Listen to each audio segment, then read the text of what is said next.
see we have Darren with us right now. Welcome, Darren. Hi, Darren. Thanks for being here. Hi everyone, afternoon. Thanks for having me.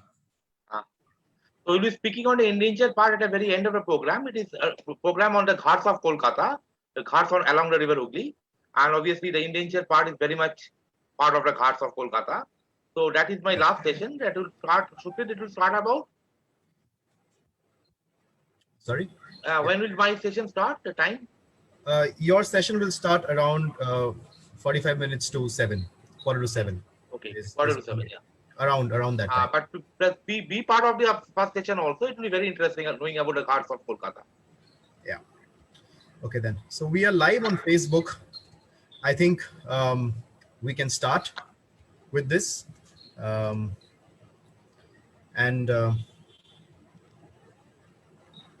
We have a lot of people joining in, so I'll just be admitting everyone. So, a very good evening to one and all. Thank you for joining us today on this beautiful Sunday evening, celebrating the August occasion of the International Day of Monuments and Sites. And we are very excited to launch one of our most awaited initiatives, the Ghats of Kolkata, in association with the Living Waters Museum and Immersive Trails. For those who are joining our event for the first time, Living Waters Museum is a virtual museum which engages youth in visualizing water heritage and reimagining sustainable, inclusive, and equitable water futures. Through the power of storytelling and technology, we seek to celebrate our water wisdom, inspire youth to look at water from an interdisciplinary perspective, and co-build a digital repository as a resource of learning for the future. We are currently based at the Indian Institutes of Science and Education and Research, ISER, in Pune, and we are also the founder member of the Global Network of Water Museums endorsed by UNESCO's International Hydrology Program in 2018. Immersive Trails, on the other hand, is an award-winning, academic-run, research-oriented company that provides in-person and virtual experiences for Kolkata and beyond to enable citizens to experience the city in a new way and connect with diverse local communities. They also organize workshops for children and adults that teach certain skills that are not otherwise available and that make them aware and responsible stakeholders for sustainable maintenance of our collective urban heritage in a time of rapid urbanization. A part of revenue they generate is channeled into various independent and collaborative documentation and conservation projects. Coming to today's topic, whenever we talk about Ghats in India, the first image that pops up is that of Benares. But almost every historic city that is situated along the rivers have their own set of Ghats with great historic significance, Kolkata being one of them. With the global pandemic hitting us last year and having experienced the second wave now, we as custodians of our heritage are continuously trying our best to make heritage more accessible and representing it through digital media in order to raise awareness and reaching out to a larger community. The Ghats of Kolkata are a part of the unsung heritage that we all interact with on a regular basis, but fail to look out for the beautiful stories hidden within them. These Ghats are not only of immense historical significance, but they have aged gracefully and continue to serve the people of the city of Kolkata even today. Our initiative is to develop this project by the people of Kolkata, for the people of Kolkata. And today we have been joined by a group of wonderful young girls and boys who have come together to give you a glimpse of what we aim to produce in the coming days. Before I leave the screen to conservation architect Anmol Grover to shed more light on the same, I would like to mention the flow of events for today. After we finish with the presentations by our fellow volunteers, we will be joined by Mr. Dipanjung Ghosh, who will be talking about us about the river Hooghly and its association with the city. And following him, we will be joined by Mr. Rangan Dotto, who will be speaking to us about the Surinam Ghat and the memorial for the indentured laborers. The house will be open for questions and comments host the presentation of our two speakers. Anmol, the screen is all yours. Thank you, Shukra. Thank you so much for that lovely introduction to the project, to all of our organizations as well. So, to give all of you a little bit of an introduction, essentially, the Ghats of Kolkata is, an ongoing project to document the Ghats, or essentially what you would say as a landing stage to the river in the city of Kolkata. These are very, very important spaces and they're very multidisciplinary spaces in the sense that they're used for religious purposes, domestic purposes, and almost everything and anything that you can think about, because they form a very, very essential part of life for the population that lives in the city along the Hooghly especially. So the first ghat that we really decided to start with is a ghat that's called the Prasanna Kumar Tagore Ghat, or the PK Tagore Ghat. And the sort of approach that we decided to take really shaped how we looked at this particular structure, but also how we plan to look at the entire sort of project itself. So the sort of roadmap that we followed was that essentially what happened is that although these ghats are such important spaces within the cityscape of Kolkata, they have been for a very, very important time. We realized that there was a severe lack of historical information on most of these spaces. And that's why essentially we decided for our project to initially be driven by physical surveys, because of course we don't have access to the archives given they are shut because of the pandemic and all of that. So in a sense, how we decided to actually do the physical surveys was to actually conduct various land based and river based surveys. So in a sense, these are structures that really stand at the conjunction of the land with the river. So we decided to actually look at them from the land side and also look at them from the river side to essentially see the different perspectives and see sort of the messages that they convey and the different activities that we were really able to notice over time. Apart from that, we of course also used a lot of archival and essentially a lot of archival and present day maps to determine things like the names and the locations of the various different ghats, because these are spaces. I'm so sorry, somebody seems to have unmuted themselves. Could I please request all of you to keep yourselves on mute until the end of the session when we open up for questions? Thank you so much. Yes. So we essentially chose to be driven by archival maps because that is a very good way to find out what were the old locations of these structures, what were the old names, and essentially to give us an idea about how they've evolved over time. So in that sense, by doing that, we also identified certain, certain structures and certain ghats that we felt would be, sort of a very good starting point. And apart from that, of course, we also looked at documenting oral histories because, as we said, there is little to no historical information available at the moment. So, oral history, documenting the oral histories is a very important way of actually bringing out the stories and how these spaces have changed over time, especially from people who have been using it for many, many decades. And apart from that, we also, of course, wanted to look at the different architectural features that we actually had a lot of architectural students come in and help us and volunteer on the project, and they've done a beautiful job with that. So we will see that as we go along. So can we have the next slide, please? Yeah. So essentially, as I said, we chose to be driven by maps. So when it comes to the Prasanna Kumar Tagore Ghat, just for a little bit of an introduction. So Prasanna Kumar Tagore was one of the members of course, the Tagore family, but the Pathuria Ghata branch of the Tagore family and not the Jorashako branch. So he was the son of Gopi Mohan Tagore, and he was one of the founders of the Hindu College, one of the main trustees of the Brahmo Samaj, and he was also a lawyer. So he was very well respected by everyone in his family as well as in public life as well. And essentially, the ghat that we actually decided to start with is a ghat that is named after him. Now, we actually identified a ghat in the very same location in maps that dated to about the late 1800s. So this is actually a map which you see on the left is from 1784-85.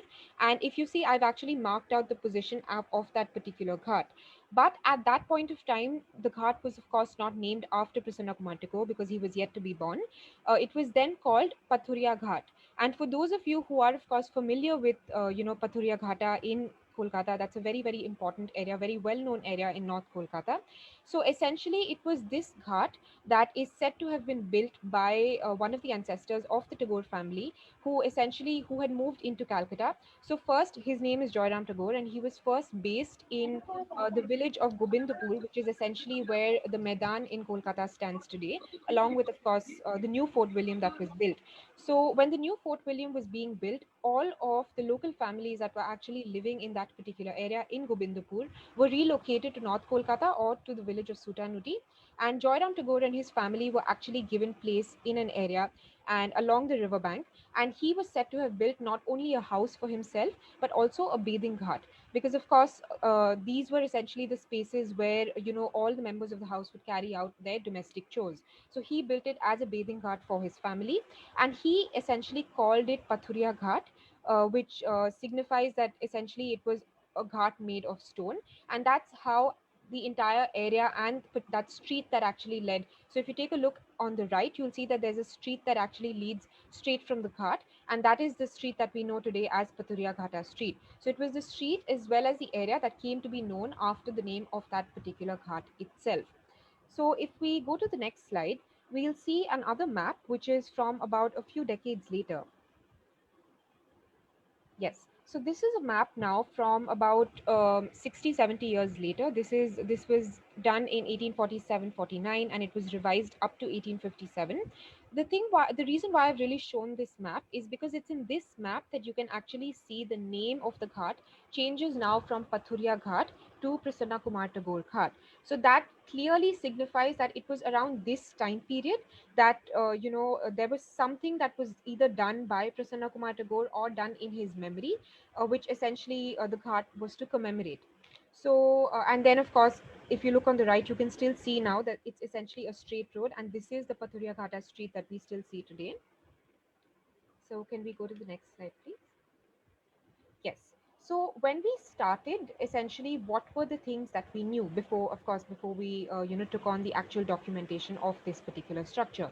So as I had mentioned, when Joyram Tagore was, of course, relocated to Sutanuti from Gobindapur, he built a house and a bathing ghat along the riverbank, which came to, of course, be known earlier as Pathuria Ghat.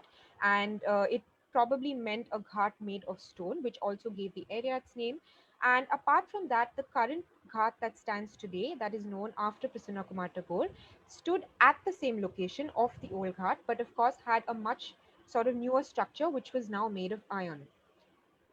So if we move ahead, we'll see that these were essentially the points that we knew, but there were particular points that we didn't know as well. Now, before you actually take on, the documentation of a structure, there are some very, very important points that are to be noted. So, of course, some of them are that, when was this particular structure built, and who was it built by, and what was it built for? Now, in the case of the P.K. Tagore Ghat, we only knew, of course, what the reason was for why it was built. It was predominantly built as a bathing ghat. But we did not know when the structure was built, and nor did we know if it was built by Prasanna Kumar Tagore himself or was it built in his memory, because unfortunately we were not and still haven't been able to find any archival information that can verify the same. So how did we actually go about sort of determining these different factors? Can we have the next slide, please? Yeah. So essentially, again, if we go back to maps, now the reason why we constantly kept going back to maps so often is because this, maps are really sort of like a treasure trove of information. And especially for Calcutta, Calcutta has a number of various different old historical maps that, can provide a lot of information. So now the interesting thing about this map of Calcutta, which was published in 1842, is that of course it has that particular ghat called the Pathuria Ghat mentioned. It is still known as Pathuria Ghat up till that point of time. But what's really interesting is that essentially the river Hooghly kept sort of shifting, and once the river had shifted quite a bit, there was now an entire portion of land that had been thrown up on the riverside, and that came to be known as the Strand Road. So essentially this Strand Road was completed in 1828. Now all of the ghats that were located prior to the Strand Road being built, of course none of them would actually really exist today, because the river has actually kept moving towards the west. So essentially this particular structure that we see today because prior to this it was called Paturiya Ghat. It was only after the Strand Road was built that it was actually, its name sort of changed. So we know that it was essentially built after, the Strand Road was built. So it wasn't built before 1828. Now, if we actually go and see the next map, yes. So this again brings us back to the same map, which was essentially done from survey in the years between 1847 and 1849 and revised again up to 1857. The interesting thing in this map is if you look at the close-up on the right, you will see that now along with the Strand Road that essentially runs all along the riverbank in Kolkata, there is now another sort of reclaimed portion which came to be known as the Strand Bank. And it's in this portion that the new sort of ghat was built, and it was then called the Prasanna Kumar Tagore Ghat. So from all of these things, if we move forward, we will see that we sort of deduced a timeline of sorts for when the ghat could have been built. Of course, this has to be verified by archival information, but this sort of gives you a very brief timeline of when these things might have happened. So if we go to the next slide. Yes. So now we come to the question of when was the new structure built by Prasanna Kumar Tagore, or was it built in his memory? So we actually happen to find an excerpt from one of his wills, which was dated on the 10th of October 1862. He passed away in 1868. So in that it says that essentially, and whereas I am amongst other property possessed of and entitled to a zamindari, and also to a ghat which I have erected and built on the riverbank side of the Strand Road in Calcutta. So now this gives us an idea that essentially he was referring to a structure that was built by him. So I think it's safe to say that from all of these different sources that we've managed to refer to, that we managed to get access to, there are two main deductions that we can make. Of course, the main one being that the current structure that we will actually be seeing today was built by Prasanna Kumar Tagore himself, and not in memory of him by his other family members. And the probable time period of that would be between 1842 and 1857, because the last time when we actually saw the ghat mentioned in a map as the Paturiya Ghat was 1842, and we finally see it mentioned as the Prasanna Kumar Tagore Ghat in 1857. So it was possible that this structure was built between that time period of about 15 years. And of course, with our ongoing research, we hope to actually find out from verifiable archival sources the exact date, because unfortunately, as I'm sure the students will actually tell you, that currently today in the structure none of the old plaques are actually present. The only plaques that you see are plaques that have been put in recent times, in the past 50 years or so, which talk about essentially the renovation of the structure. But either the historical plaque has been removed, or it's been completely covered over by the sort of the renovation over time. So apart from this, of course, I've shown you a lot of historical maps, but if we actually go to the next slide, we'll see sort of like a take on a fun version of a present day map that was designed by one of the students. So I think Shukrit will talk a little bit about this. Thank you, Anmol. So as Anmol discussed about the archival map that we referred to kind of identify all the ghats, since we'll be representing this on a current day website and talking about the ghats, we kind of developed this. Gangotri Ganguly from second year Omdale College of Architecture has kind of designed this map to really show out different aspects of the Hooghly River, looking at the trailer to trolleys and the small boats and the little gangetic dolphins that we often see, the two bridges, of course, that have come up in hello, you can't hear me. The two bridges that have come up in the recent like, which were not there in the archival maps, and of course the famous rickshaws and the cars and the taxis that you see. So we'll be putting websites soon, and like you see that we have popped up the PK Tagore Ghat on the map, and we will try to show you how it kind of appears in real life. And I will request Sadagatoda to kind of move to the next slide and show the 360-degree videos of the map, of the Ghat, I'm sorry. Sure, let me share that screen.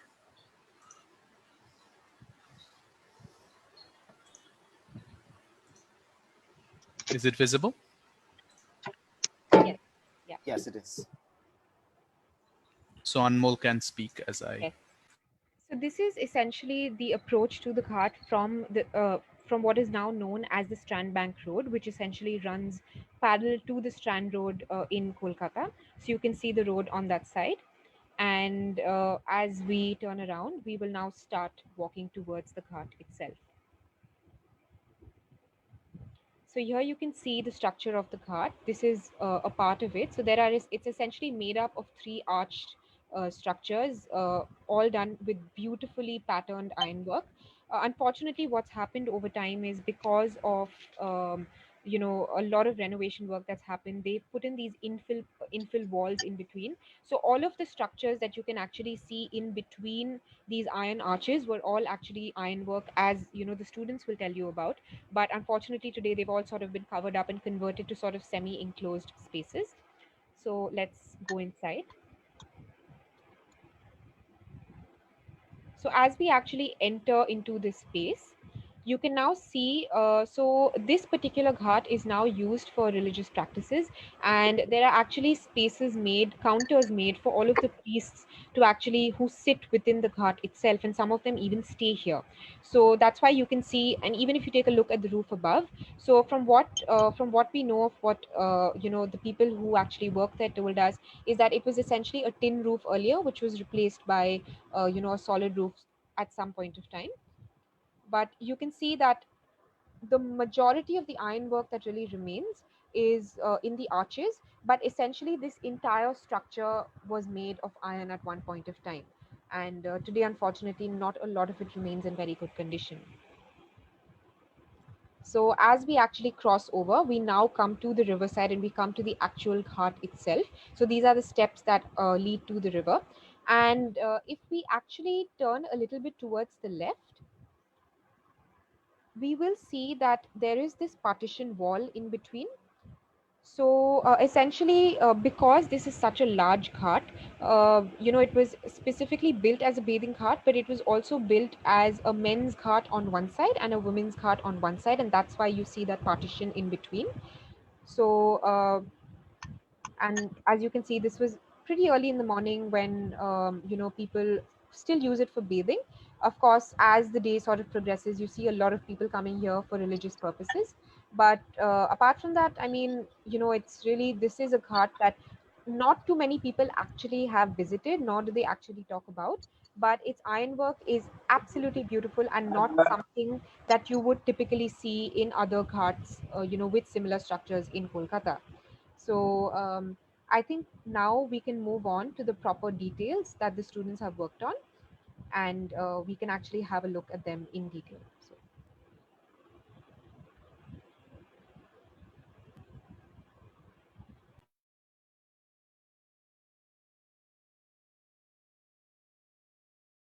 So, can we move to the next slide?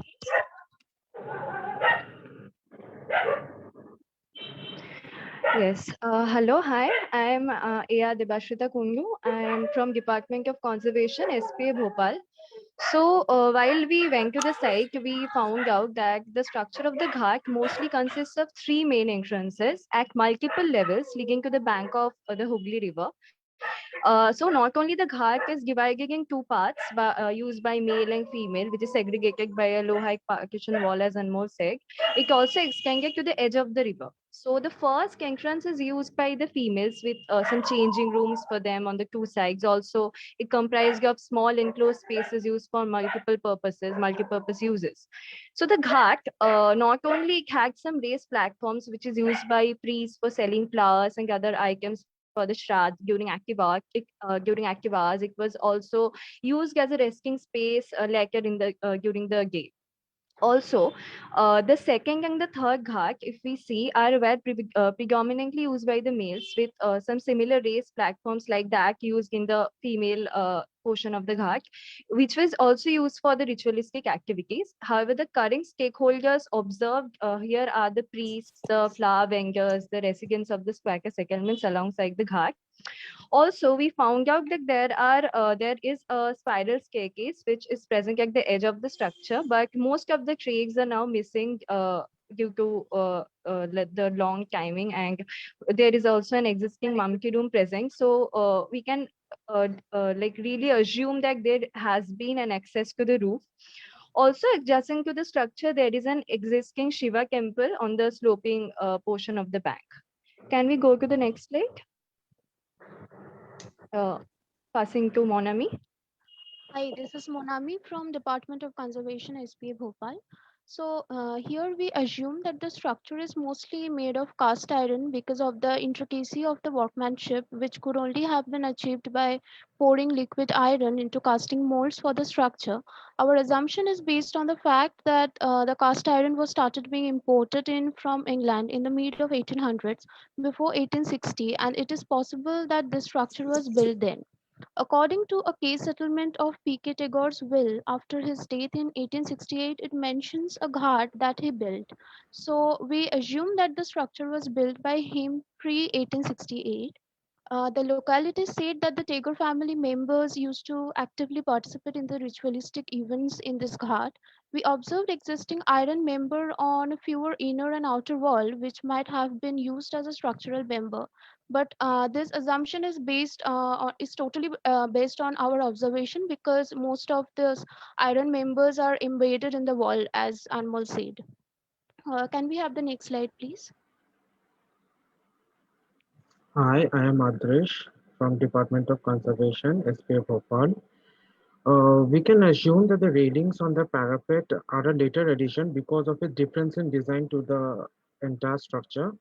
Also, while interviewing one of the resident priests, we found out that initially there were black stone slabs on the flooring of the ghat, and if we were to dig up the cement work which is being done now, we can still find the stone slabs on the floor. Next slide, please. These are few of the images which of the ghat showing the ethos of the ghat. Thank you. Next slide, please.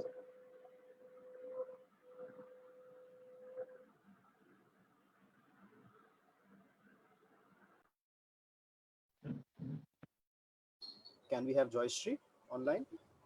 Yeah.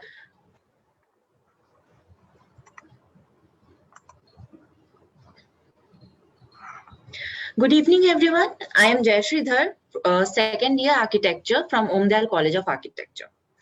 What is the first thing that comes to our mind when we hear the word ghat? Water, of course. And as we know, it is one of the most important components of our daily life. P.K. Tagore Ghat is one such ghat developed to meet the different requirements of the surrounding people. As we approach the ghat, we find a stairway leading to the nearby Chakra railway station. Temples and religious activities are an eye attraction to this place. The river serves as the major source of water for various religious activities and temple in and around the ghat. There is an informal gymming area developed on the right of the ghat which requires water pre and post exercises. We see line of informal settlements near this ghat because of the availability of constant water. These people not only use the ghat water for bathing and their daily chores, but the longer than usual treads of the ghat stairs act as their cloth drying line. There are various informal salons in and near the ghat required for the religious activities happening there. The ghat was previously used for open defecation and urination, but now the locals have developed a Sulabh complex near this ghat to maintain its hygiene. The ghat has a rich social life with the nearby pan shops and the line of stairs used by the people for sitting and chatting. There's a lack of dustbins and the place is littered due to less maintenance.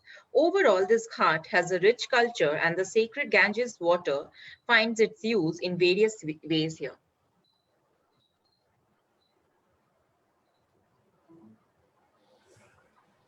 Can we have the next slide, please? Yeah, you're already the next slide. Hello, everyone. I am Devotri Jha, second year student from Omdal College of Architecture. Now we get into the activity mapping. It involves recording the patterns of people's activities within the space on the map. As we enter P.K. Tagore Ghat, a variety of activities can be seen throughout the day. In the morning, a majority of men use the space for bathing purpose. The stairs are also used for religious ceremonies as well as leisure purpose. The temple is also used for sitting beside performing pujas. Barbers are present within their customers, and the women's section is pretty less in the morning. Purohits are stationed in the interior where essentials for pujas are also commercialized. Hello everyone, I'm Swarupa Nandi from second year College of Architecture. Now we move on to the activities taking place in the afternoon. As the day passes, the number of people bathing decreases and an increase in the religious activities is observed. As men go about their day, more women approach the ghat and for bathing and other domestic purposes. During this time, the sunlight is particularly bright and glaring, as a result of which a shift of activities from the overall space to the shaded regions is seen. Apart from the crematorial rituals, the stairs are used for drying clothes and leisure purposes. Children from the makeshift houses play in this area as well. It is seen that throughout the day, and especially during the evening, the spaces have male-dominated footprints. During this time, the number of outsiders in the area decreases, and certain illegal practices sets it apart from other public spaces. These maps help us understand how people perceive and experience the urban environment affects what they do within it, and in turn influences how they experience a place. Moving on to the next slide.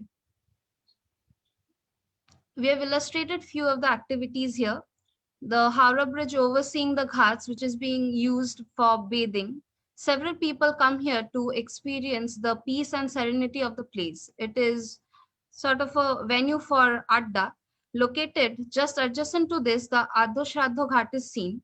In the last sketch, a priest accompanied by a devotee is indulged in crematorial rituals. The ghat is a witness to several devotees throughout the day who come here for the same.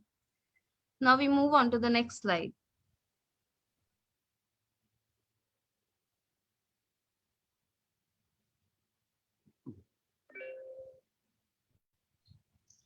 Hi, so I'm Samriddha, and I will be talking about the oral histories. And since I've interviewed people at this place, so while studying any kind of a public space, oral histories are extremely important for us. Since recorded or written history gives us a definitive idea about the past of the space, oral histories help us record several and often fascinating dimensions of what people know or have perceived regarding the usage of any kind of build structure. So oftentimes you find that the claims are contradictory. Often there's a surprising level of homogeneity about each person's narrative, which helps shows the anthropological makeup of a space and the people who inhabit it, and also goes far the general understanding or awareness about the place and regarding its past. So while documenting the P.K. Tagore Ghat, our primary interviews happen to be the priests. In this slide, we see the various priests we have talked to. So several of them are resident priests who can be found in the Ghat for most hours of the day. And we were quite surprised how willing and friendly they were to wish to contribute to our study. The P.K. Tagore Ghat had initially been built by Prasanna Kumar Tagore of the Pathuriya Tagore family. So, in fact, the road Pathuriya Ghata derives its name from the Ghat. So, one of the resident priests who had been working at the Ghat for nearly 50 years, as he told us, revealed a very interesting piece of information. So, he was the one who told us how the Ghat used to initially have big circular slabs of black stone covering the floor, which had later all gotten cemented. And as someone has pointed out previously, if one were to dig up the place, one could see the presence of these stone slabs even today. So this particular anecdote hinted us towards the place, how it and how it derived its name. Then we happened to come across another priest who claimed acquaintance with the brother of the owners and founders of the Ghat, and even promised arranging a meeting with us. This man happened to relate to us a side of his affiliation to the Rashtriya Swayam Sevak Sangh, or the RSS. And he told us that according to him, it was RSS who majorly looked into the maintenance and upkeep of this Ghat. So he claimed complete knowledge about the place and all its activities, and even arranged several people we could talk to. So an interesting insight that came up through chasing these oral histories is how people personalize these build structures and how each claim a special importance in the landscape that of these spaces that they inhabit. So these subjective narratives show the changes any particular space goes through socially, politically, or even demographically with time. So coming to the demographics, the P.K. Tagore Ghat was initially built for the Bengali upper classes and even has stories of being used by kings and queens, as several of the locals pointed out. So it now witnesses a huge footfall of the Marwari community and in fact fewer Bengalis as compared to the former. So with the Ardashad Ghat being situated just adjacently, several Hindu rituals concerning the last rites of the deceased are performed here and makes for an interesting ground for activity mapping. The Ghat is used for these religious purposes mainly in the morning when the waters are used for bathing both by locals and visitors who have come to perform rituals for the deceased relatives. So we on one of our visits, we saw a line of saffron-clad sadhus who were performing this particular ritual of giving hobishi. And they prepared small mounds of food made of rice, dal, and ghee, and it was all lined on what kola pata, what we call banana leaves, and placed in front of them. So these small things make for interesting sightings. So in the mornings, we see the Ghat at its busiest because it's used for the purpose of bathing. For the locals, it's part of their everyday routine, and for visitors, it's often the bathing after performing their rituals. So the river brings together various peoples using this particular space for a shared purpose. And the Ghat has also the female section. However, in the wee hours of the morning, there are very few women using waters or taking a dip in the river, which it's a very male-heavy population which is present. Now, this can be attributed to the fact that the local women perhaps use the Ghat later into the day after getting a headway with their busy early morning domestic schedules.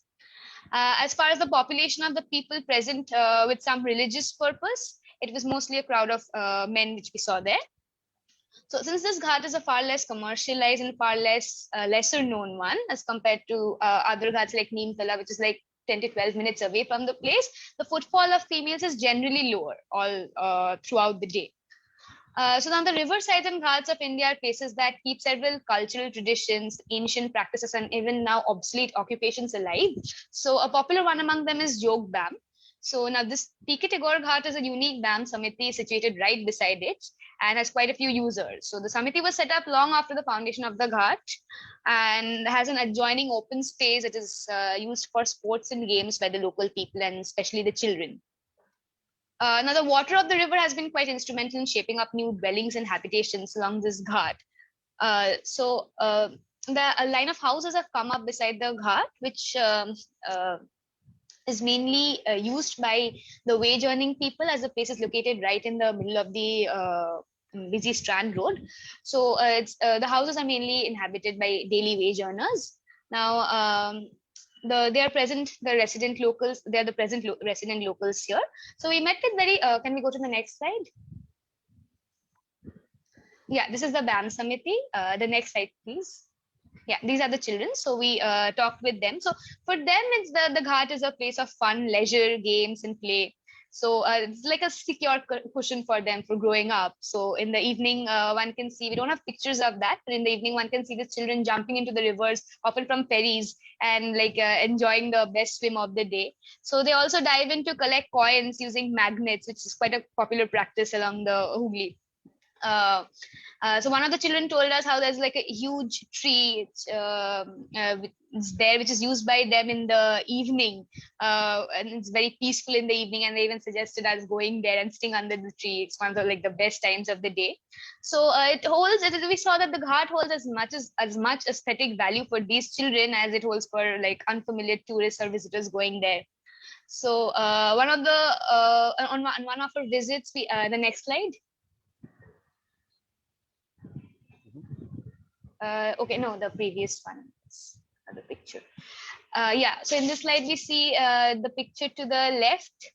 There are these children cooking a fish that they had caught from the river just that very day, and they were flaunting this achievement to us with great pride. So we see that the water is a connecting factor for like myriads of people. One of the primary festivals that take place here is the Chhat Puja. Ritual immersions are fewer, but overall this Ghat stands out in how serene and peaceful it is. And the residents here too are extremely friendly. And basically this place stands out in a very inconspicuous way for its peacefulness and its serenity. And that's all. Thank you.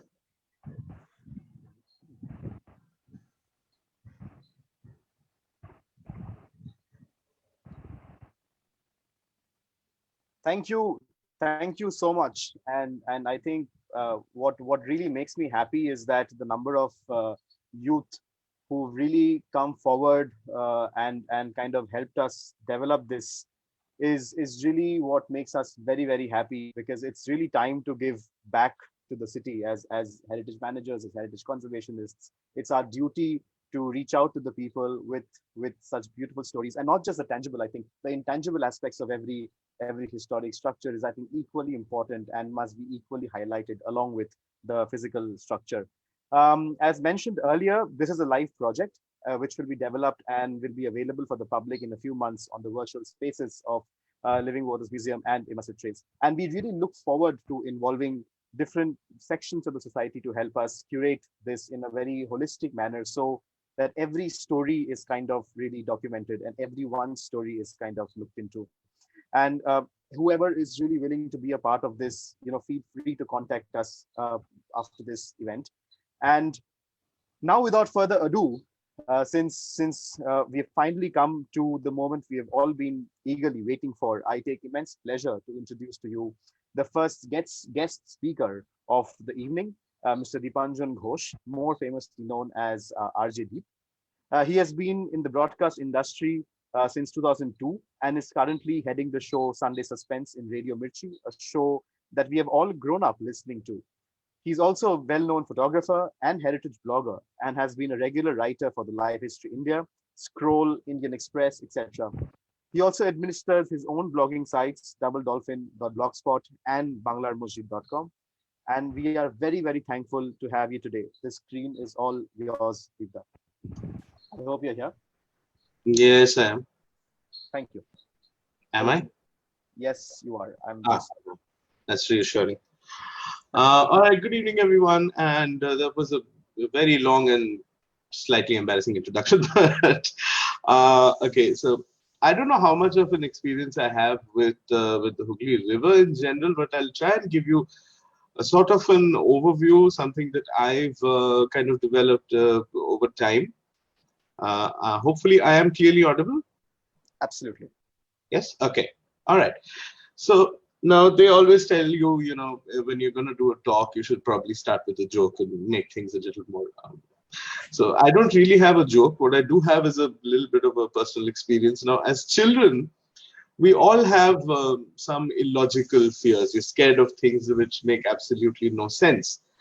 It's understandable if a child is frightened of, say, insects or large animals or something like that. I remember as a child, I was completely terrified of a song. Now, most Bengalis will probably know this song. It's sung by Kishore Kumar, and it's a song called Ei Je Nodi. So it talks about a river that passes through cities and towns and is witness to a lot of human history. And yet, every time Kishore Kumar gets into the chorus, he says, "Ato jane tobu nodi kotha bole na." So the river knows a lot, but it doesn't speak. It doesn't reveal what it knows. And then at the end of the chorus, he takes his voice down a couple of octaves and he sings, "Kano bole na." Every time he did that, I remember as a child, I would literally quake in fear. I have never been able to figure out why. Probably the lower pitched voice or something like that. And I was also very young. I was only about 3 years old. Now, what I wanted to do with that, apart from maybe making a few of you giggle, is also to make you realize how important rivers have been to Bengalis. So important that it's in fact become a part of our culture. So when I was in high school or in college, the Bengali band movement was just gathering steam, and every single band, without exception, would have a song about a machi or a boatman. Okay, so the boatman would be the figure who could take you away from everything, all your problems and everything, which made a lot of sense if you were an angsty teenager. The funny thing is, a lot of people who wrote songs about machis had never actually met or interacted with a real machi. But rivers and boatmen are featured very prominently in Bengali songs of all genres. We have, in fact, entire genres about songs that boatmen sing. right? It makes perfect sense because I mean, I wouldn't be here talking to you, and I wouldn't be here sitting in Calcutta without this river, the Hooghly. Now, if you take a look at the history of Bengal, we will find repeated cases of cities rising and falling as rivers change course. So, if you look at the story of Gaur, which served as the capital of the Bengal Sultanate, it was abandoned for Pandua when the river moved away from it.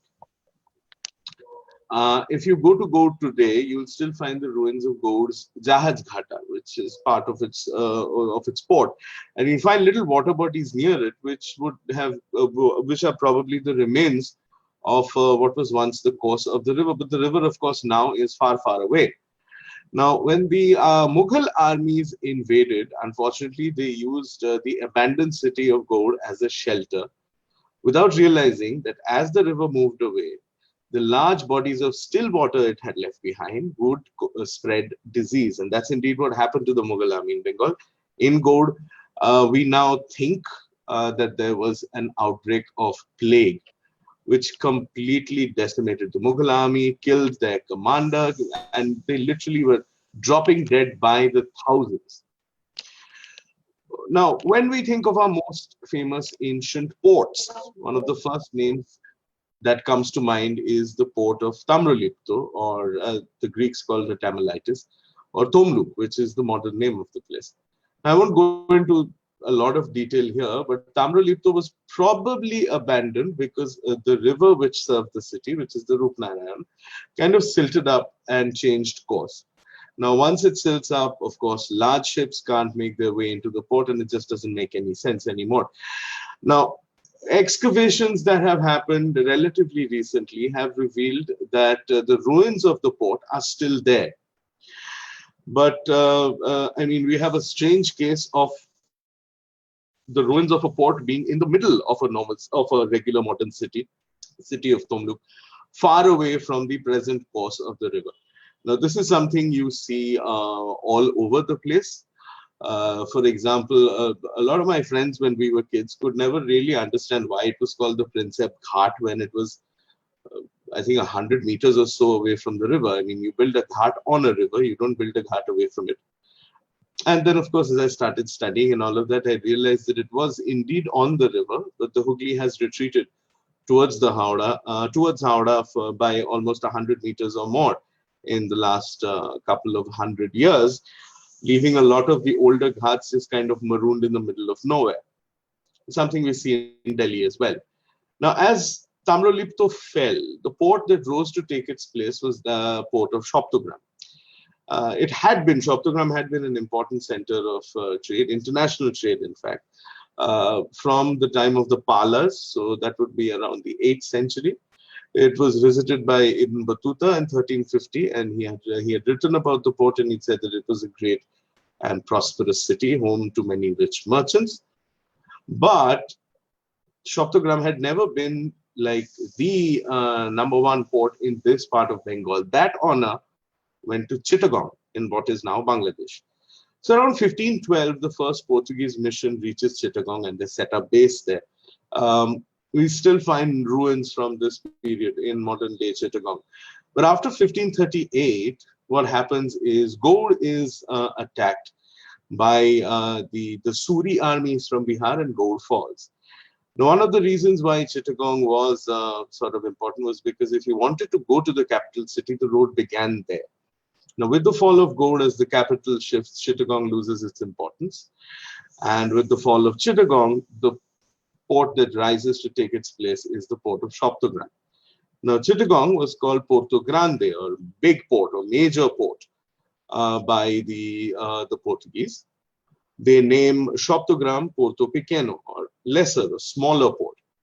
And business continues from here, but not for much longer. By the 1560s, if we look at the books and we look at the evidence, we'll find that the river Saraswati, which served Shroptogram, had sort of started changing course. We find a tablet with an inscription which says that a bridge is being built to help people move out of Shroptogram around this period. So what's happening at this point of time is that the waters are getting diverted from the Saraswati into a course that we know and use even today, which is the modern Hooghly. Okay. Now, as the Saraswati dries up, so do Shroptogram's fortunes. By 1579, when the Portuguese finally decide to settle in this part of the world and the Mughals give them permission, the settlement they build is not in Shroptogram. It is, in fact, in the town of Hooghly. Now, after that, of course, we have a number of East India companies coming down and trading with Indians on the banks of this river. So you have the Portuguese, the English, the Dutch, the Danish, the French, and I think even the Germans for a very small period of time. The Germans didn't do too well here. Now, this trade is what prompts two families, excuse me, the Shets and the Boshaks, to shift to a spot lower down the river, which would be easier for all these sort of trading boats to access. The primary trade at this point is in textiles. The word for textile, the word for string or yarn in Bengali is shuto or shuta. And therefore, this enormous prosperous market, which is trading in textiles, which gets set up thanks to the Shets and the Boshaks who started, comes to be known as, you guessed it, Shutanuti. So now, of course, after that, you have the story of how Chanok comes, and after a couple of failed attempts, after attempting to settle at Hijli, and thank God he didn't settle there because the whole settlement got wiped out. Chanok finally comes and sets up camp in this little village which is called Calcutta, and from there the British settlement grows, and you get the sort of modern city. Now, even if we look at the history of the city, or even if we look at Calcutta now, you'll still find these elements of flux and change throughout the city. So you have, for example, and most people know this, in Calcutta, we have what's called the Adi Ganga. Now, if you ask anyone, even a lay person, what this Adi Ganga is, they'll tell you that this is the original course of the Ganges, or the older course of the Ganges, before it settled into its present day course. And we have sort of evidence in literature of large trading ships which would be sailing down the Adi Ganga, which was far broader and deeper then. And with the Adi Ganga, of course, you have the story of William Tolley, the East India Company man, who decides to sort of broaden and deepen the river's course, which by then had kind of turned into a small canal. And so for this, he's granted permission, and for all his efforts, he gets the rights to kind of raise taxes from the people who will be using this channel. He sets up a market, which, since his name is William Tolley, comes to be known as Tollygunge. And the boats which use this modern canal, they have to pay a certain fee, a small amount of money, which is calculated based on the value of the goods that they are carrying. Now, most of us would be aware of a modern Calcutta suburb called Ghat. Now, it's spelt with a soft D, do. However, what it should be is to, Kut, Ghat. Now, if you look at the meaning of the word Kut, what it means is tax. So the point at which these boats would be stopped and the point at which they would be asked to pay this money was at this Ghat, which comes to be known as Ghat. And that old Ghat did indeed exist up until a few years ago, when somebody decided that completely demolishing it and building a metro station in its area would be a good idea.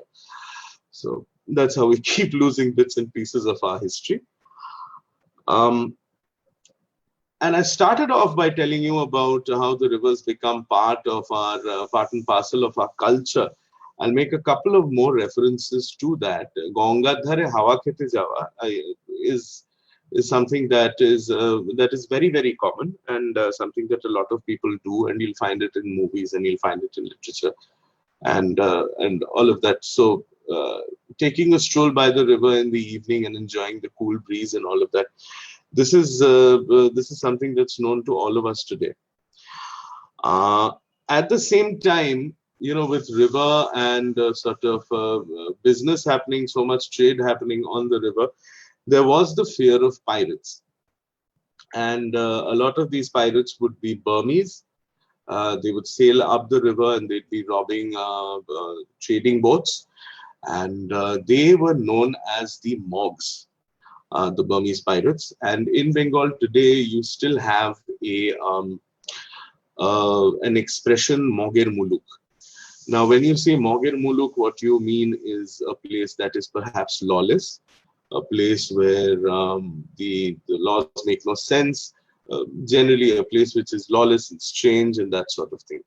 Now, these Mogs, the pirates, that's where the expression comes from. And I've tried to kind of poke around and figure out why we would use that expression. And the only thing that seems to make sense to me is since the reference is being made to the homeland of the Mogs were probably Buddhist, and so a lot of their sort of customs would seem strange to the majority of Bengalis who were Hindus, and that is probably why that saying sort of happened.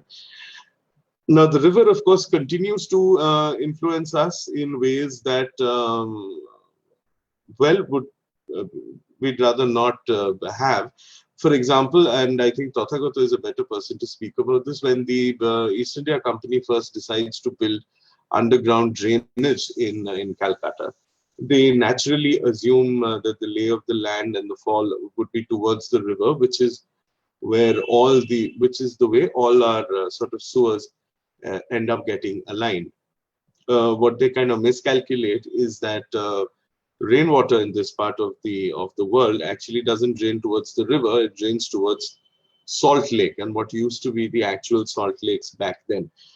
So unfortunately, this is something that we're still kind of paying the price for. So for those of you who live in North Calcutta or live in and around Central Avenue, you know that if there is heavy rainfall during high tide, you've had it.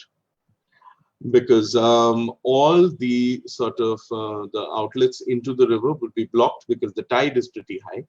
And therefore, you end up with a lot of North Calcutta being inundated by rainwater. And it takes hours and hours to kind of go down because you'll have to wait for the tides to turn. So that's one of the sort of strange ways in which a modern city is still affected by the tides of river. And that's actually all I can think of when it comes to the rivers and Calcutta. That's sort of, those are my thoughts. Shukrit? I lost y'all for a bit. Hello, am I audible? Hi. Yes. Yes. So I lost Deepda for a bit in the end, and I am guessing these are certain cons that we face with online things. But I would really like to thank Deepda for giving us these insights on such wonderful things around, not only in Calcutta but around Bengal and the association of waters with Bengal and Calcutta itself. So as we listen to Deepda, who just spoke about the rivers of Bengal, we will now move to our second speaker for the day, which is Rangan Dotto, who's definitely one of the pioneers of heritage blogging in our city today. He is a postgraduate in business management from Calcutta University and is a professor of management and mathematics by profession. Traveling has been his passion since college, with his tuitions providing funds initially. And it was since then he got addicted to traveling. And as a result, he never really got into a full-time job. While in college, he started writing travelogues for a popular English daily. And the journey has been about 25 years long since then. He's currently a visiting faculty in a number of colleges, a tuition teacher at home, and a columnist with a popular Bengali travel magazine. Traveling continues, so does his travelogue writing. He regularly updates his personal blog, which is www.rangandotto.wordpress.com, which houses 400 plus posts a day. He is also a regular contributor to Wikipedia and an active member of the Wikipedia movement. We are so glad to have you today. The screen is all yours, sir. Thank you, Shukri. Thank you, Shukri. Thank you, everybody, for joining. Everybody for joining. And I'll be telling so the river has played a very, very interesting role in shaping the city of Kolkata, as well as the history of the country, I would say. So, but the river has also had its a darker side. Okay, and today I'll be since the time limit is very small, I'll be speaking on one of the darker sides of the river on which we have been grown up, on which the city of Kolkata stands. Let me share the screen first. Okay, let me share the screen.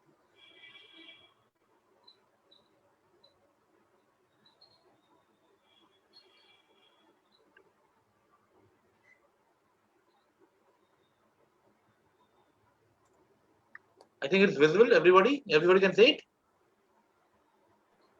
Yes. Yeah, so you can see it. Okay, so it's a journey of the Indian indentured labor. Okay, and so let me just explain what indenture is first of all. It's not a very common word in English. So this is the Indian a quick system. So indenture literally translates into a legal contract. Okay, legal contract, and it started abolition of slavery in 1833 and continued till 1920. Okay, the starting date obviously have a controversy. We have one of the descendant of the indentured labor right with us, Sadanandaji. We can discuss this Sadanandaji after the in the question answer session. About the number comes out to 3.5 million Indians were transferred to various colonies of European power to provide labor for the family for the mainly sugar plantations and resulted in a large Indian diaspora. This is very important. Okay. So let me just explain a little bit of term. So it was a contract. Okay, they are not like slaves who were forced to travel across the ocean and work without any pay in many of the colonies. Okay, but this was a different paper. So slavery was abolished in 1830s onwards.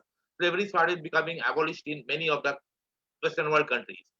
So there was a shortage of labor, and these contract laborers. Okay, and they were mainly taken from Eastern UP and Bihar region of India, present day India, and they were called girmits. Okay, and girmit, they are girmitia. And girmit is a word for contract. Okay, and girmit is a term which is still used in majority of the Indian diasporic community in these countries. And so they made their journey across the ocean to different countries, and this is the number. This is taken from Wikipedia. Wikipedia. So Mauritius has the largest contribution. British Guyana, Trinidad and Tobago, and so on, Jamaica, and so on. You can see Natal in South Africa, places in West Indies, places in Africa, places in Indian Ocean, islands in the Indian Ocean, Fiji, like islands in the Pacific. We have East Africa, and so on. Okay, and this is a very interesting thing. This is a quote from a descendant of indentured labor, and said that people they would remember them in Mauritius, Trinidad, Guyana, and so on, and they celebrate the Indian Arrival Day. And but sadly in India they are hardly remembered. So they are the forgotten sons of India. So let's move on to the next slide. This is the again uh, date, country, and Indian arrival days. Okay, Indian arrival days. Okay, Fiji, Mauritius, and so on. And these dates are national holidays. These days are national holidays on each of these respective countries. Each of these respective countries. And a interesting part is that this day is celebrated with a lot of Indian culture. Indians who have stayed in these countries for generations get back to celebrating their culture. And now you want to, so as I told you, most of they have been hardly been forgotten, but incidentally Calcutta does have a small indenture memorial located in the Garden Reach area of Kolkata. Okay, so these, and during the indenture labor, they have each of these countries where the indenture labor were in countries like Fiji, Mauritius, Trinidad, and Guyana, each had their own depot. So these people, indenture labor was first selected. Arkati was the people who picked them up. They are the labor contractors who picked them up from the villages in Bihar and Eastern UP. They took them along the river. Okay, it was again a river transport. They took them along to a river, and they came to Calcutta, and they were camped in the banks of the Adi Ganga. Initially, they were kept in the banks of the Adi Ganga, and on the river side, there were labor depots for each of the countries. And they went to some physical conditioning tests and other tests, some sort of medical tests, and ultimately they were simply loaded into ships. Very unfortunately, they are loaded into ships and transported across the country. Something which doesn't have much difference with slavery. And so this is a memorial. This is a memorial. This is a memorial. Very simple memorial. Right now, you can see the Ganges River. And I'll just tell you the location. This is a bit difficult to locate. This is a bit difficult to locate. And this is located on the Chief Engineer, Mechanical Engineering 8 Garden Reach. That's the official address.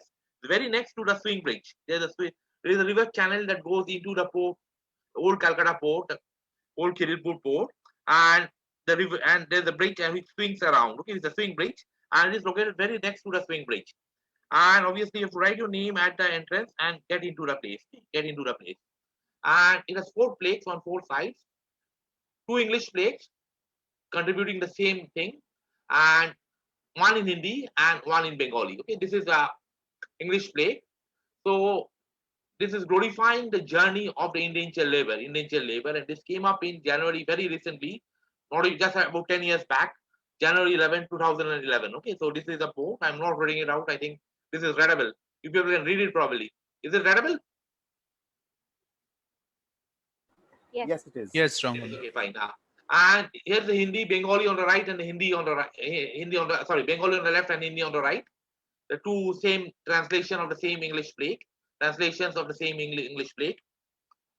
And now we move on to, and this area also contains a clock tower. The clock tower also has a very interesting history. Okay, very interesting history. It came up in 1899, and one of the first clock towers to be built along the river.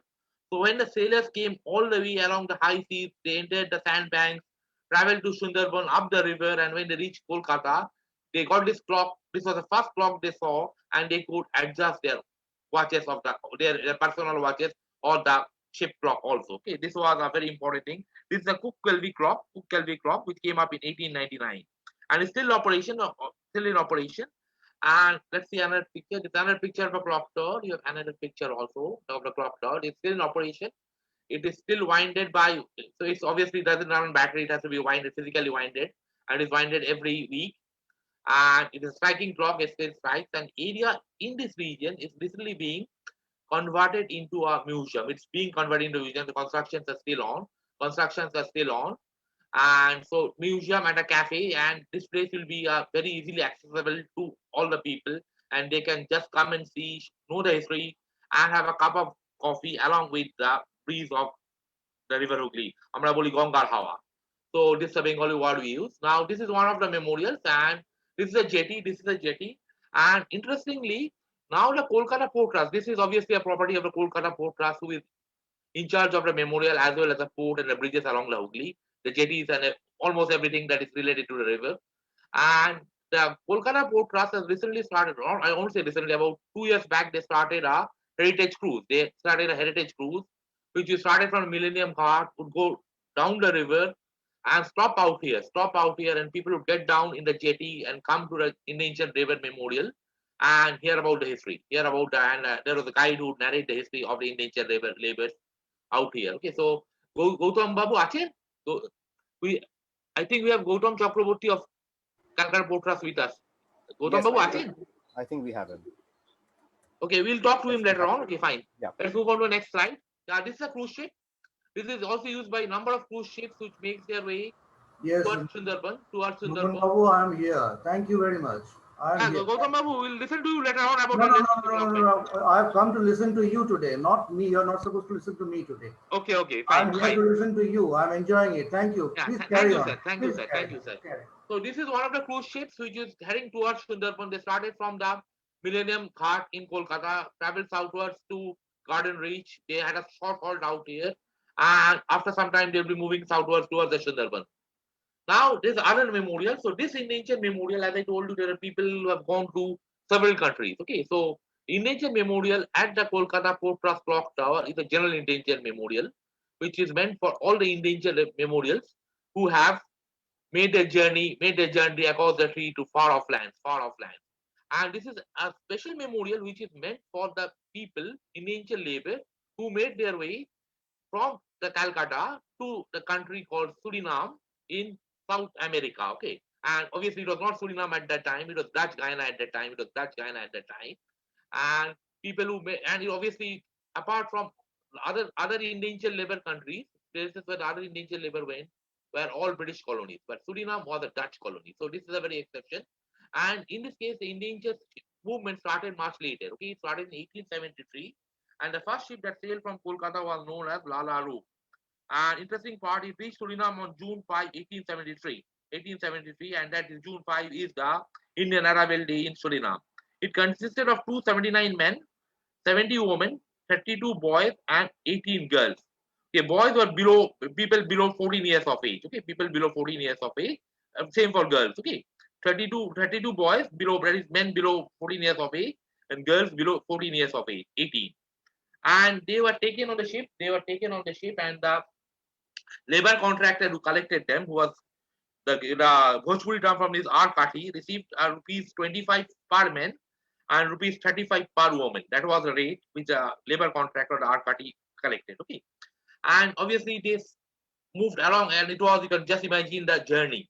Just imagine the journey. The Suez Canal was not there, and you have to go all around the Cape of Good Hope in Africa, go down the Indian Ocean, go down the Cape of Good Hope, cross the Atlantic Ocean diagonally, and move into Suriname. It was a journey which lasted about 8 to 9 months. So this is the Suriname Memorial. This is Suriname Memorial, right on the banks of the River Ugly. There is a small shrine. There's a small shrine. Interestingly, we have a very special guest with us, Mr. Darren Gonga, ex-West Indies cricket player. He visited this place with my friend Iftikhar Asan and played cricket with the local people right out here. Okay, we'll have Darren share his experience later on after I end my presentation. And this is a statue. This is a statue. And interestingly, there are 4 plaques again. There are 4 plaques again, and obviously it consists of a man and a woman. Man and a woman. And obviously, if you see from the attire, there are people from the villages of Bihar and Eastern UP making their way across the sea to a new land. Making their way across the sea to a new land. Let's see the plaques, okay? Okay, so this is a close-up of the statue. You can see the close-up statue. The man is carrying a putli on his shoulder, and the woman has a putli on his right hand. And this is what it reads. This is what it reads. Okay, so you can just read it out. So someone can read. I'm not reading it out again.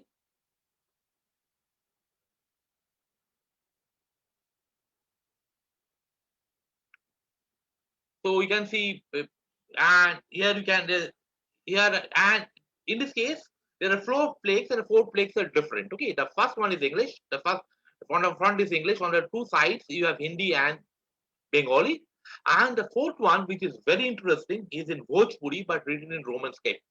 Written in Roman script. You can just have a look. Okay, people, I think Swadanandaji and Darren, you can just go through it. Okay, this is the language you speak. Okay.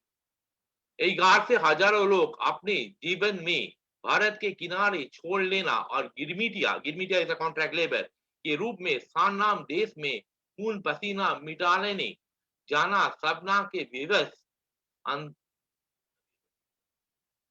अंधेरी में रहा पड़ा.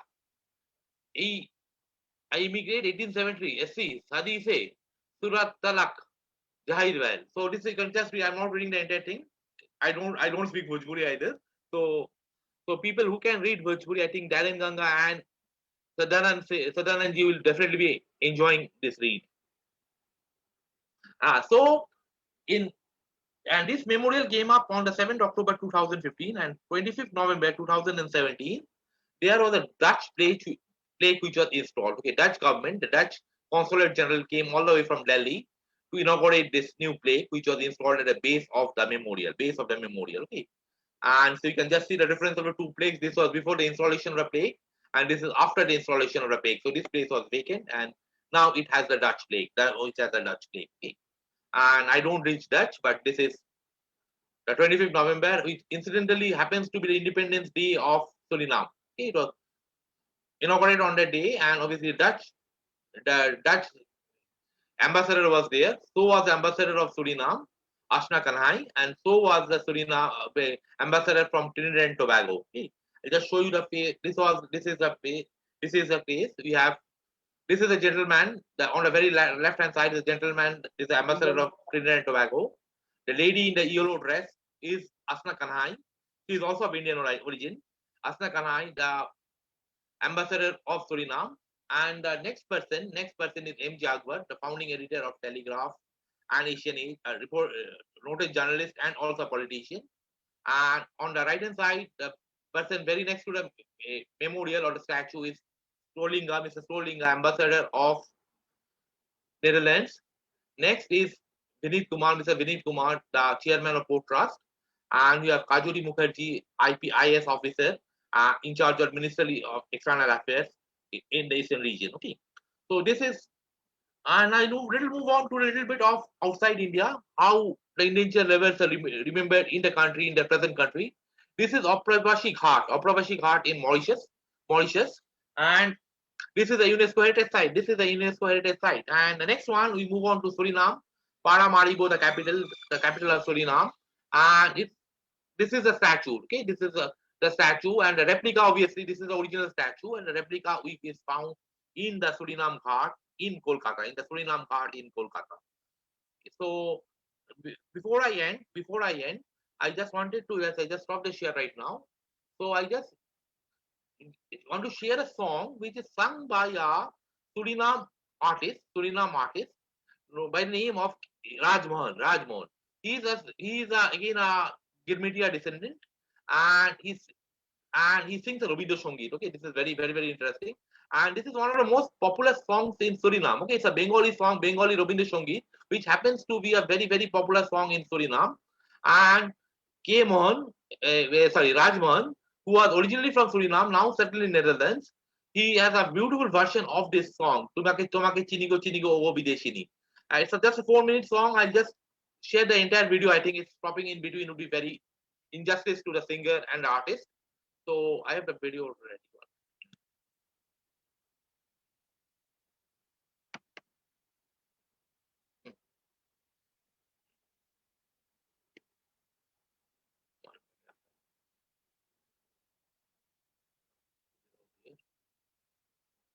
Yeah, so this is the gentleman, Rajmohan, and he's accompanied by a very interesting set of musicians.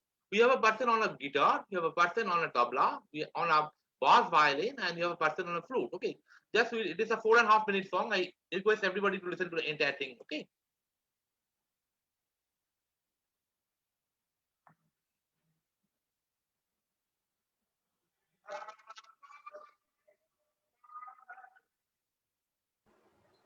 Rangunda, I think the sound is not being shared properly. So in that case, you cannot hear the sound? No, we can't hear the sound. In that case, can we have you post the link of the song on the comment? I'll post the link. Okay, I'll post the link. Yeah. Okay. So we can also do that. I think I'll do it. Okay, I'm doing it. Okay, so people can obviously listen to the song listen to the song later on. Just download, just copy paste the link, or even if you type Rajmohan Tomake Chinigo Sundari, you can sorry, you can obviously get it in Google straight away. And interesting part is that I just wanted you people to listen to the song is that because it has a very interesting connect. There's a very interesting connect. A Suriname singer of Bhojpuri origin, now settled in Netherlands, and singing a Tagore song. Tagore song is very, very popular in Suriname. So it is a shared heritage which goes across the oceans, across timeline, across all possible barriers. Okay, so this is how intangible heritage travels from one country to the other. This is one of the things. Okay, I request everybody to copy the link and listen to the song later on. Okay, so this is how it happened. So the indentured labor memorials are now being presently, obviously, because of corona region, everything is closed right now. But indentured labor memorials and the Suriname memorials are presently being visited by many of the Calcuttans, and people who are coming from those countries, the descendant of the indentured labor, are able to visit those places much easily. And still, we don't have signage, but there are talks of signage. We have talks of a cafe and maybe a museum, small museum, maybe coming up with the initiative of Port Trust. And we see that after we get over the COVID crisis, these places will develop into more touristic places, attracting more descendants of the indentured labor from the great Indian diaspora. I think I should end out here. Thank you, Shukrit, and thank you everybody for listening to me. Thank you so much. One second, I think I am. Yeah, thank you so much, Rangonda. I think with Deepda and Rangonda giving us such interesting insights about the Hooghly River and its association with the city, and not just with the city, with such diaspora cultures that go beyond boundaries, is something that really interests like people like us, people like all the people who have joined us today, who have an interest in history And it would have been so nice if we would have had history teachers like you when we were back in school. Things would have just been so much more interesting. And I think with this, we come to the end of the presentations. And it's very interesting how the different aspects that have really come up from the two speakers and the presentation that the students have put up. I think we have a very big responsibility in our hands to like really try to portray these aspects from the different ghats, which have such beautiful stories to tell. And I think the entire initiative of Ghats of Kolkata is to actually portray these stories, these such stories that not many people know of, and reach out to the majority of the crowd. So I would, before I go on to the question and answers, I think Deepda would have some references to mention, which he requested me to like ask him. So Deepda, would you like to come again and share those references? Ah, yes, the second coming. Am I visible? Yes, yes, I am. Man, that's a scary picture. All right. So I'll just make a couple of small additions. I've been talking about rivers silting up and changing course. That's something that's happening with the Hooghly even today, which is why we don't have large ships coming up the river anymore. They used to at one point of time. Now, the British, when they tried to get away from this, there was a suggestion in I think the 1850s that the Hooghly was silting up, and very soon Calcutta would become unusable as a port. So what they did was, well, slightly stupid to be honest. They chose a spot on a river called the Matla in the Sundarbans to develop a new port, which started operations around 1861 or 62, and this was named after the Governor General Canning. So this was Port Canning.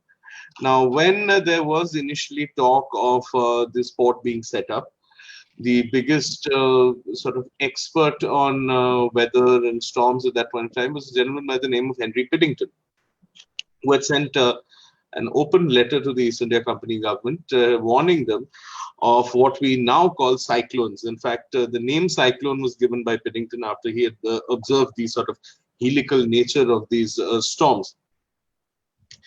And of course, the British didn't listen to him. They still went ahead and set up the port, and they paid the price for it. On the 1st of November 1867, there was a massive cyclone which made landfall in South Bengal, and it passed over the port doing exactly what Piddington had predicted it would do.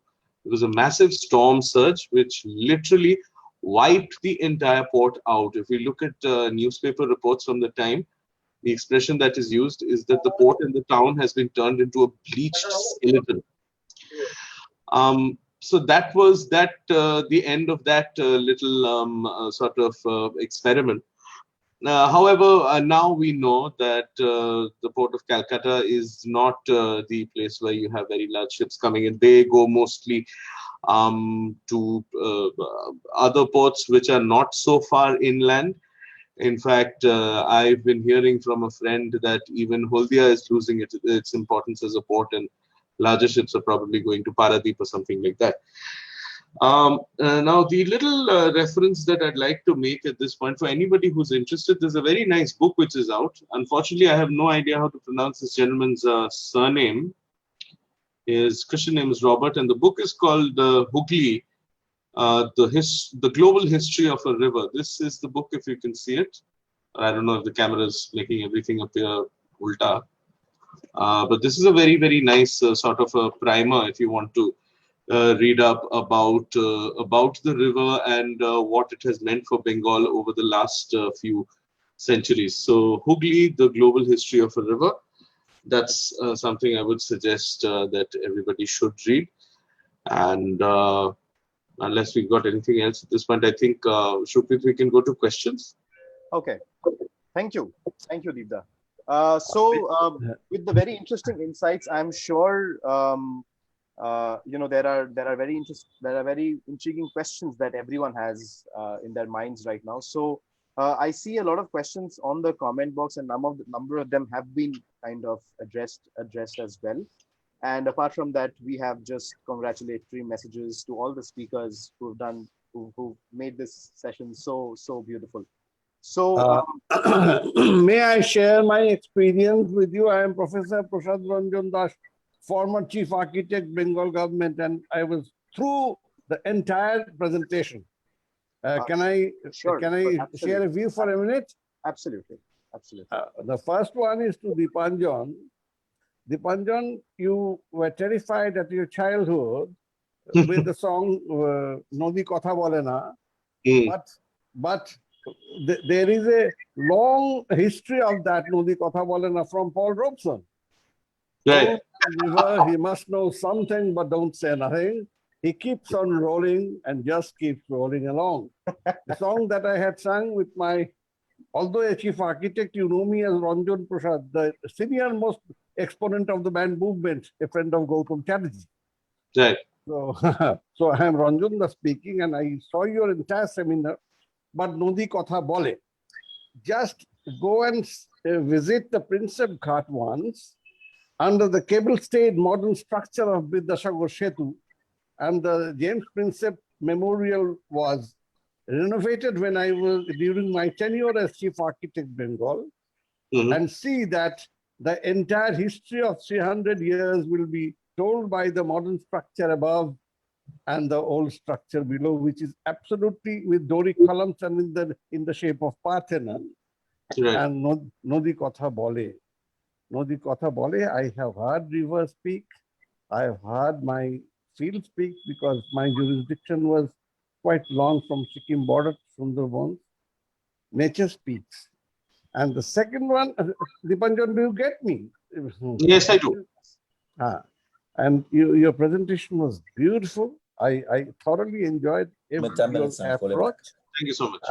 And second one for Rangon.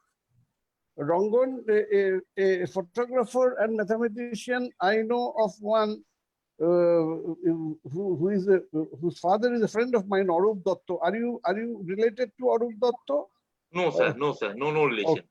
Okay. Very good. And you see, from there, these ghats, people would be transported, as you said, to Surinam, Mauritius, West Indies for the sugarcane plantation, and of course, the banana boat, the famous Calypso by Harry Belafonte. And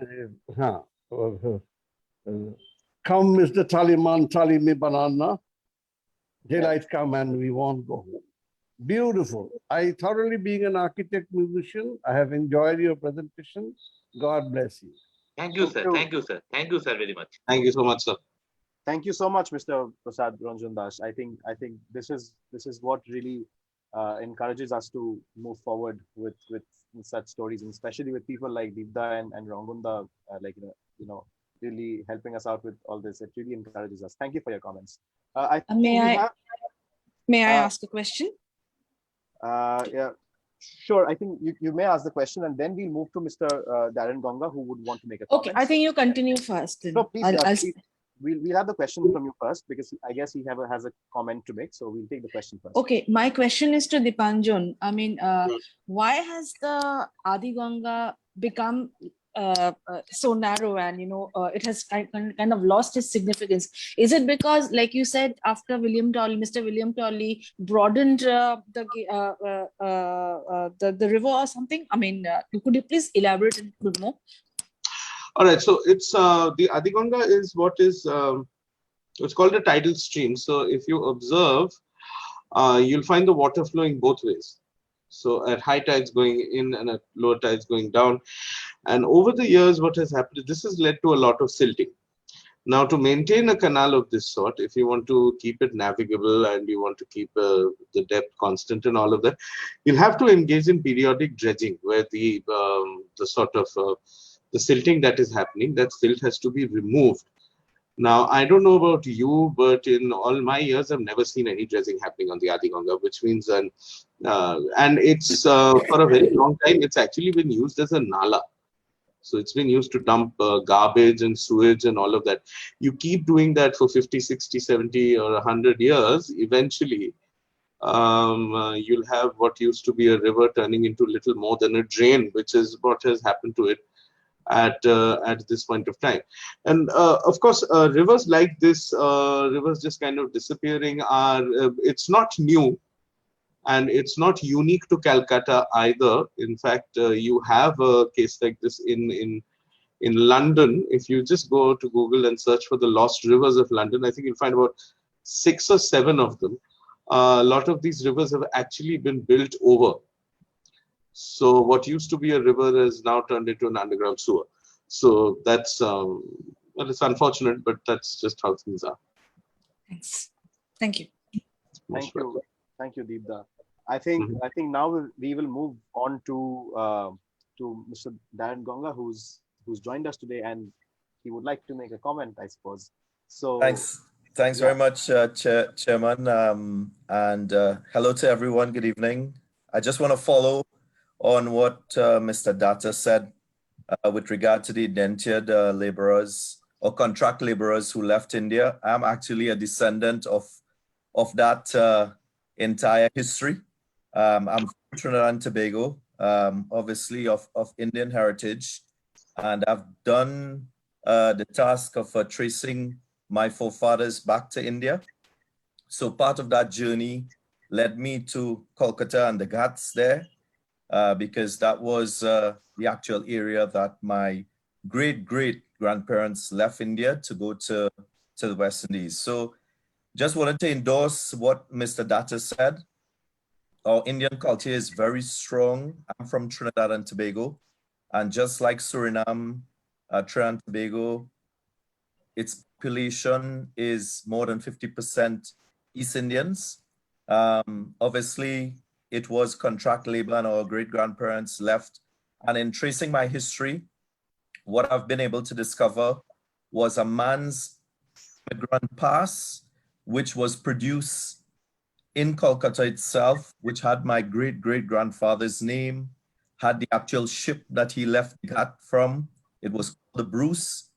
He left in 1890. I actually have the exact date and all the details of that in a document which gives that information. So it's quite historic. I don't know if you guys can see that. We can see it. We can see it. Yeah. Thank you for sharing. Yeah. Thank you for sharing this. So it's a great part of my history. And if some of you all would recall, we visited here, and I want to say we, the government of Trinidad and Tobago, visited here. I think it was in 2014. We were invited by the Indian Prime Minister back then.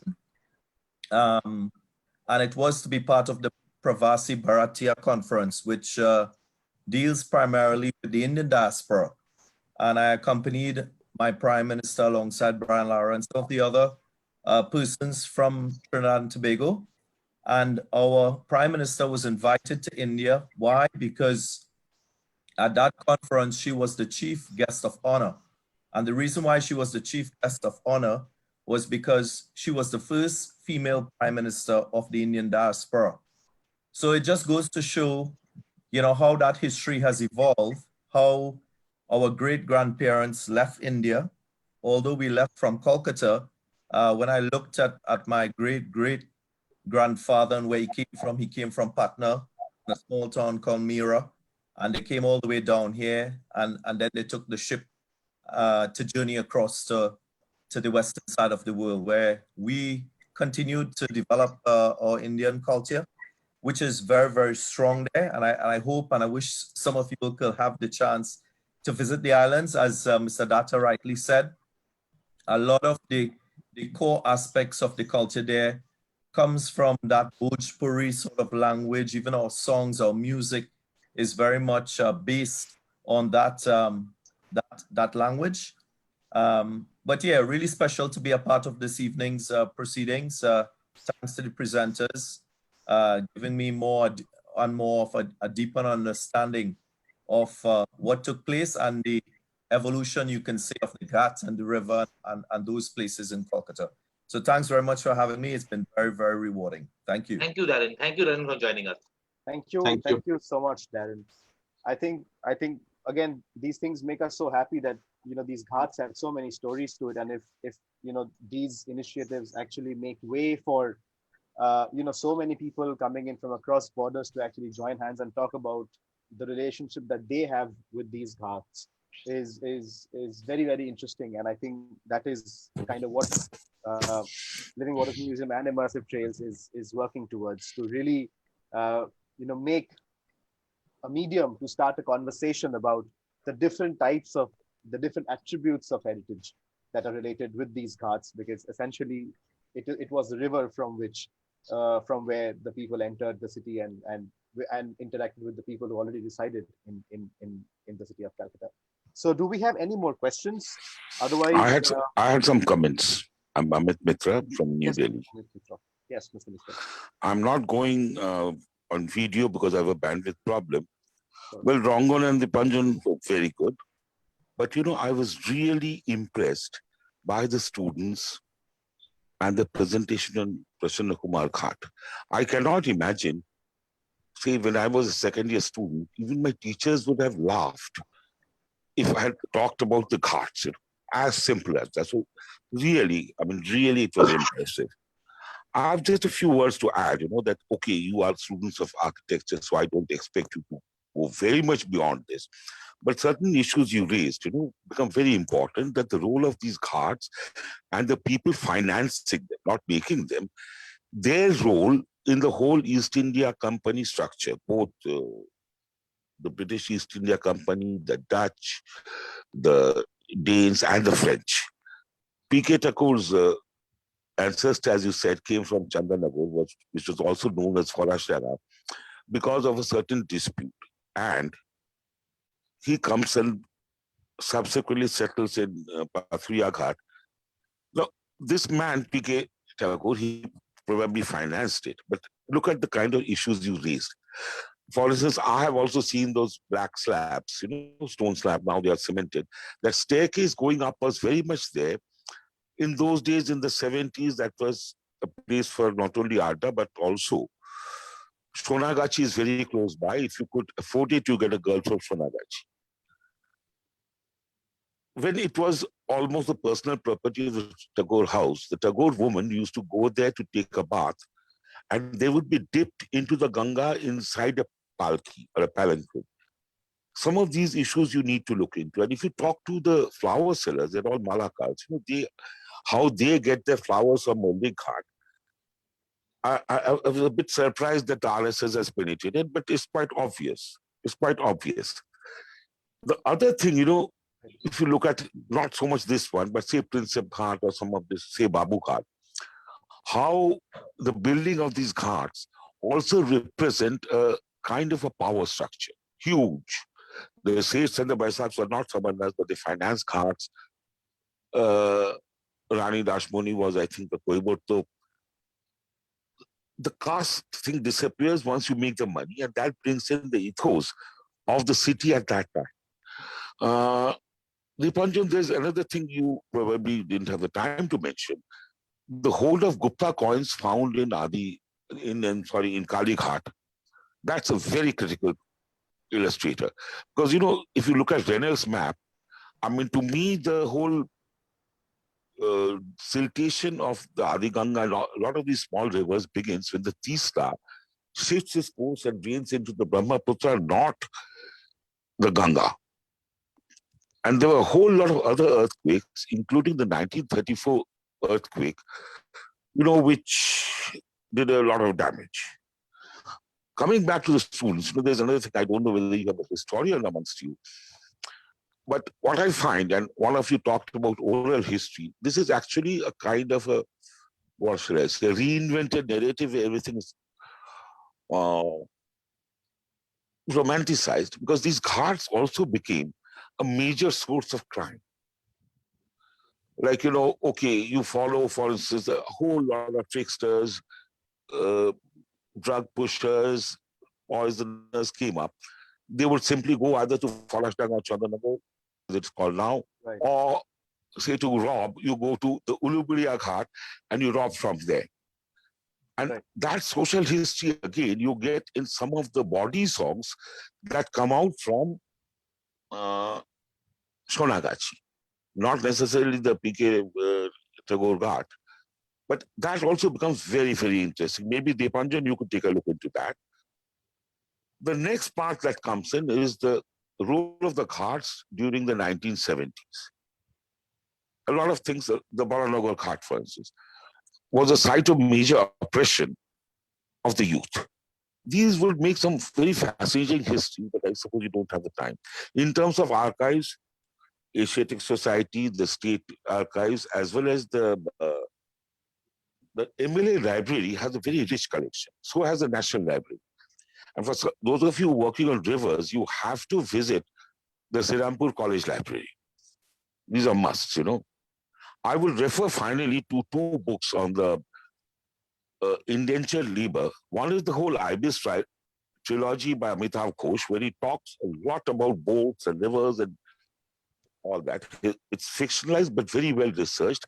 And there's a fascinating book from a woman's point of view called Coolie Woman, written by Gopinath Bahadur. It's Hatchet publication. I mean, those of you who are interested, you can certainly get it. For any of you who wants to get in touch with me, you can get in touch with me. Sure, sure. I think, Mr. Mitro, thank you for your insights, and we will definitely, keep in touch with you and get in touch with you. Deepda, would you want to say something? Okay, I'd just like to add, Mr. Mitro has in fact brought up a very interesting topic, which is of the Kalighat Horde, which is a massive hoard of Gupta era coins. 200 coins on the banks of the Adiganga. For anybody who's interested, there's a book by Shushmita Boshu Mojumdar, which is called Kalighat Horde, the first Gupta coin hoard from India, which you can check out. It's pretty easily available, although the Amazon link is saying currently unavailable. If you just do a Google search, you'll find it all over the place. So that's Kalighat Horde by Shushmita Boshu Mojumdar. Okay. Thank you, Deepda. Mhm. So I think with this we come to the end. We have overshot by a little bit. We've come to the end of this wonderful session. I'm sure everyone's going back with something new that you probably didn't know before this session, and I'm sure that we will be trying to bring out these aspects of these ghats, not just romanticizing how beautiful these ghats are. We would also want to take up the difficult aspects of heritage that are very, very relevant and need to go out to the people as well of these ghats. We will try our best to document as much as we can. We've been working for it for a couple of months now, and we've definitely achieved some success.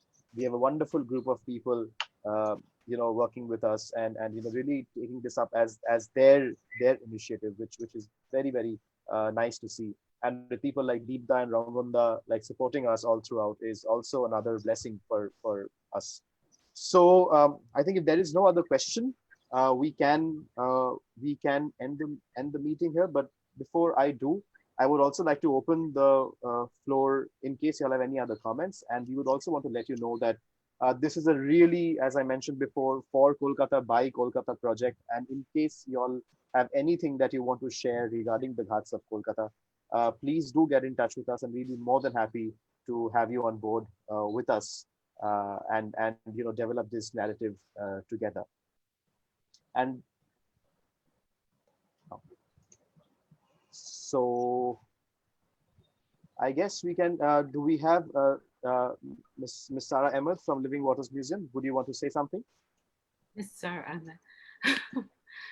Hi, Sukrit. Yeah, I'm still online. I just wanted, on behalf of the Living Waters Museum, to thank everyone who's contributed for this evening, but to thank you, Sukrit, for facilitating and coordinating this work.